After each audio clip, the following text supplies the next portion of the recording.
Dans ce tutoriel, nous allons voir comment uniformiser le nom, le prénom, comment fusionner les deux, comment avoir aussi l'initiale du nom. Nous allons donc aller sélectionner la colonne nom et on souhaite la transformer. Il faudrait qu'elle soit écrite totalement en majuscule. Pour cela, on va aller sur l'onglet Transformer et ici, on va aller sur Format. Si Format ne s'affiche pas, vous cherchez le groupe colonne texte, vous cliquez dessus, puis vous allez avoir l'icône Format.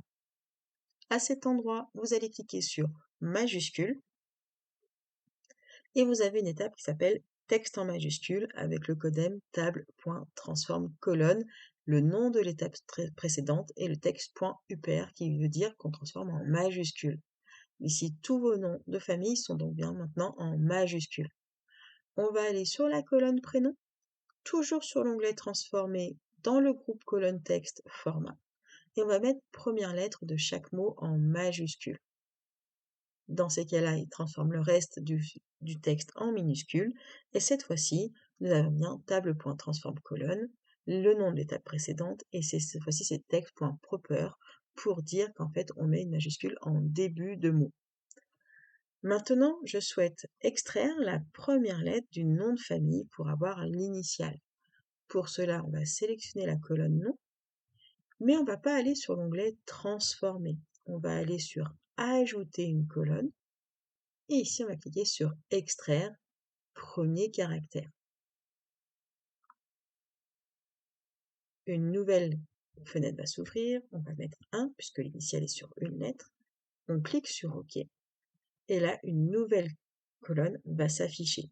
Une étape s'affiche ici, premier caractère inséré, avec une nouvelle colonne qui s'appelle premier caractère. Vous souhaitez renommer la colonne, soit vous double-cliquez sur cette étape-là, sur ce titre-là, et une nouvelle étape va apparaître, ou alors vous pouvez ici changer et changer directement dans le code M et marquer le mot initial. Vous faites la touche entrée, pardon, la touche valider, et ici la colonne va s'appeler initial.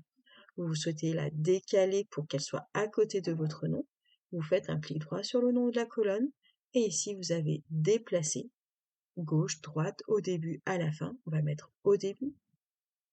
La colonne se met en premier, et ici vous avez ici colonne permutée, avec ici l'ordre des noms des colonnes. Attention, dans le code M, il reprend vraiment le nom de toutes les colonnes.